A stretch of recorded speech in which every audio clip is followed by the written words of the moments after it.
October who contacted Prime Minister Nehru and us asking for support in the negotiations to bring them to a positive conclusion. And this is what happened. India helped Austria, and in 1955 the negotiations came to a positive conclusion with the Austrian State Treaty.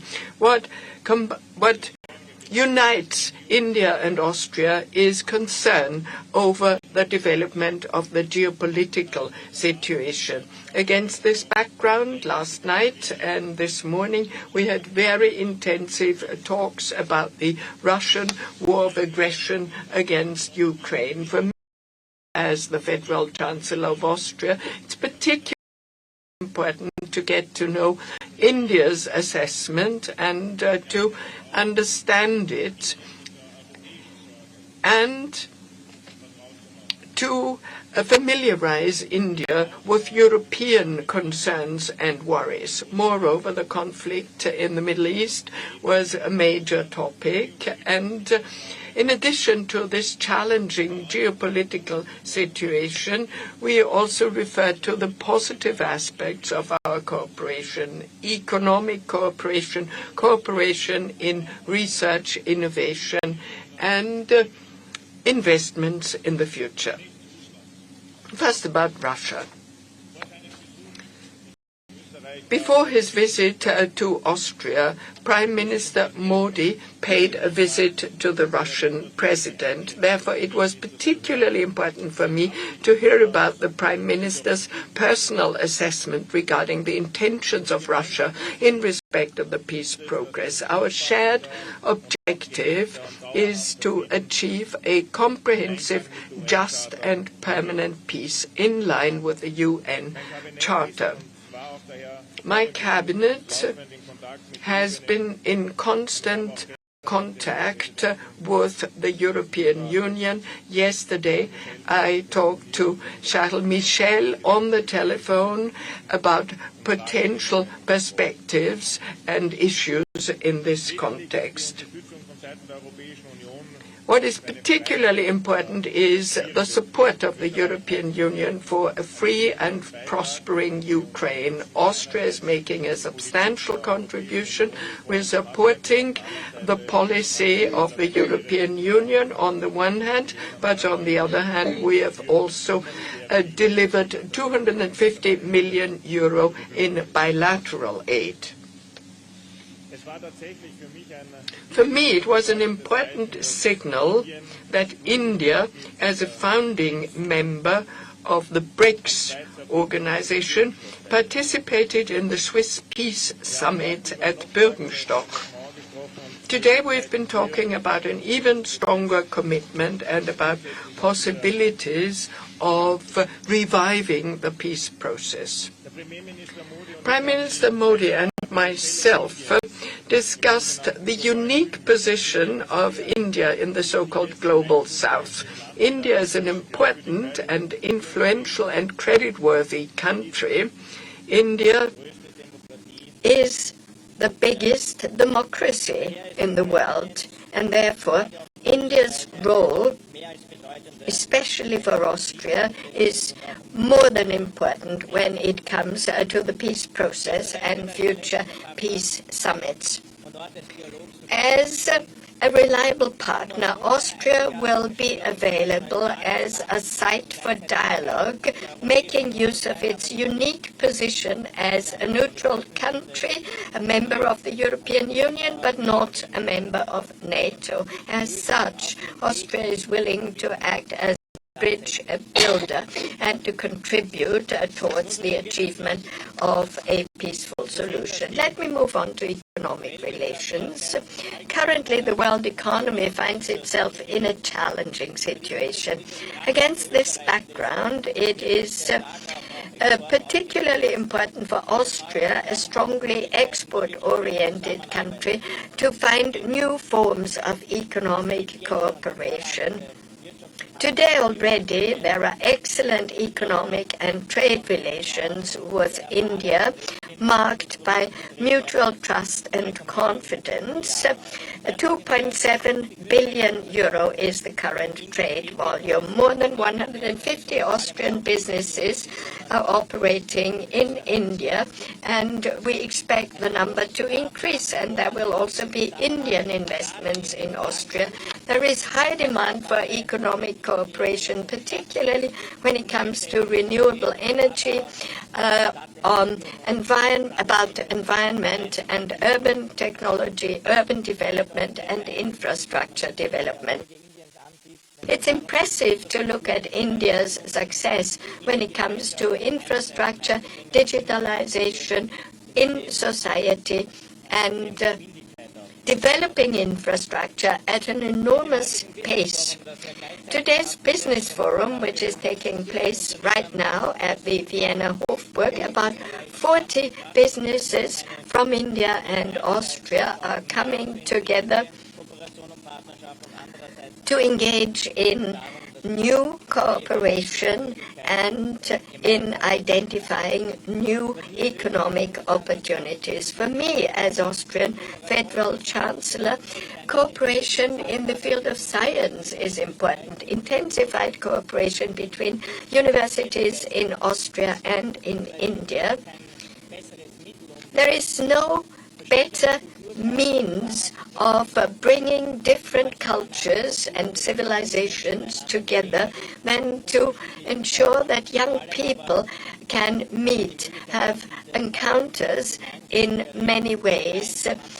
If you're working together on projects, learning on projects, experiencing technological progress and further developing it, this is particularly important. India has fascinating projects, and Austria has built an impressive level of know-how. So in the field of science and research, we want to intensify our cooperation.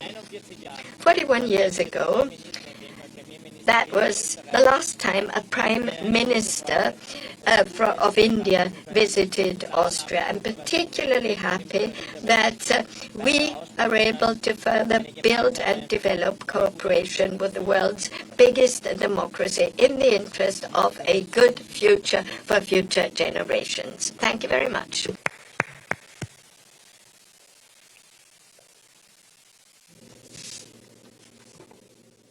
Your Excellency, chancellor Karl Nehammer, दोनों देशों के delegates, media के साथियों, नमस्कार। सबसे पहले मैं गर्मजोशी भरे स्वागत और आतिथ्य सत्कार के लिए चांसलर नेहमर का आभार प्रकट करता हूं। मुझे खुशी है कि मेरे तीसरे कार्यकाल की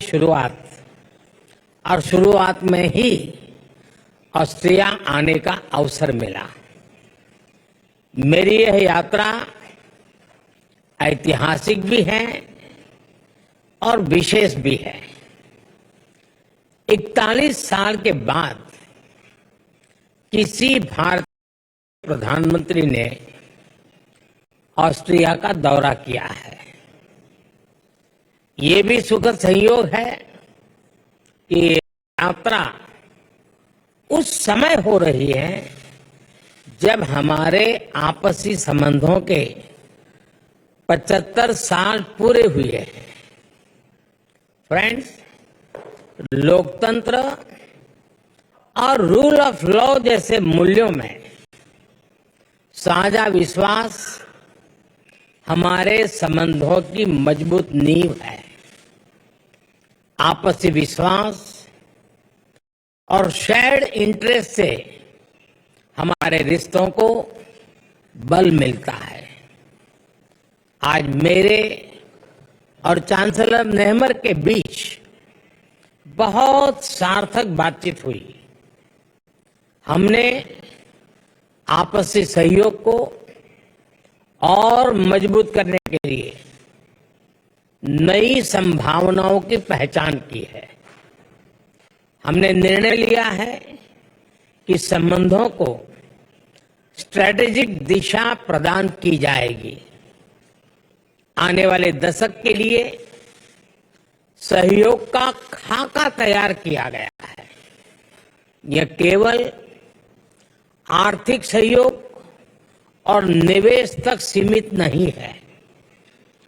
इंफ्रास्ट्रक्चर विकास, innovation, renewable energy, hydrogen, water and waste management, artificial intelligence, quantum जैसे क्षेत्रों में एक दूसरे के सामर्थ्य को जोड़ने का काम किया जाएगा।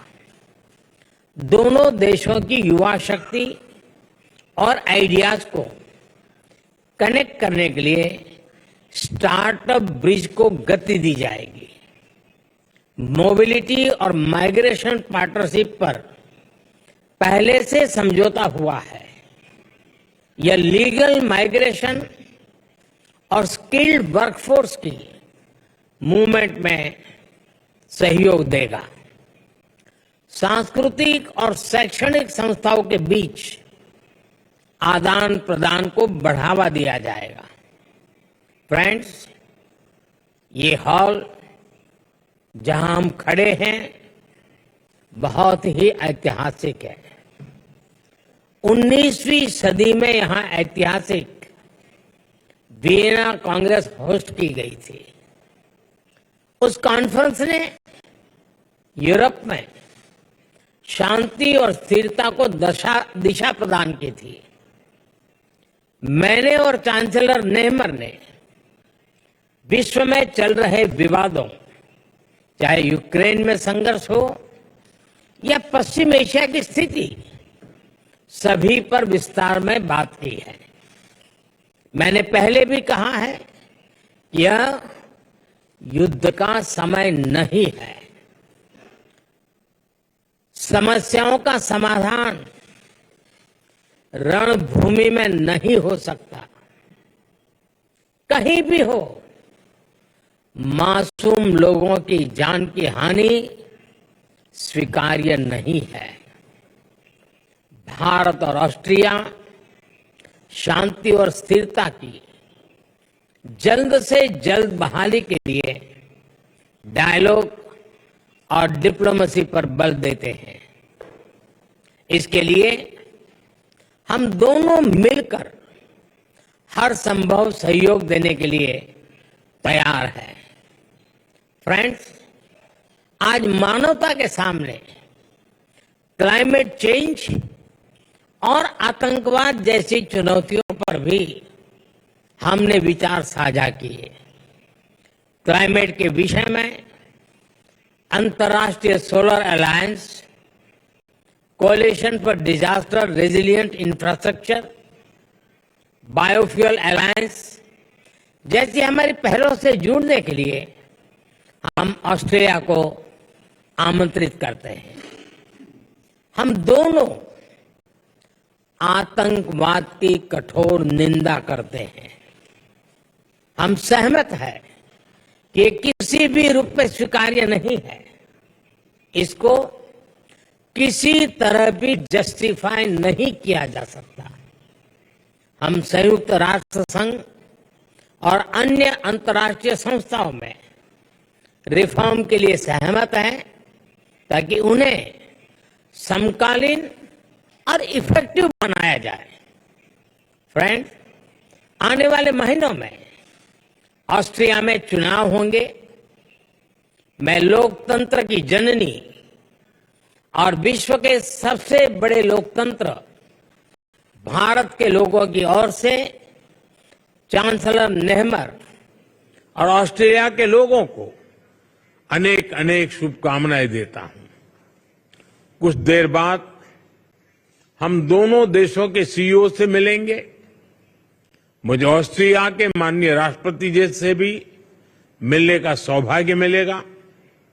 एक बार फिर मैं चांसलर नेहमर के प्रति उनकी मित्रता के लिए आभार प्रकट करता हूं और भारत यात्रा करने के लिए मैं आपको निमंत्रित करता हूं।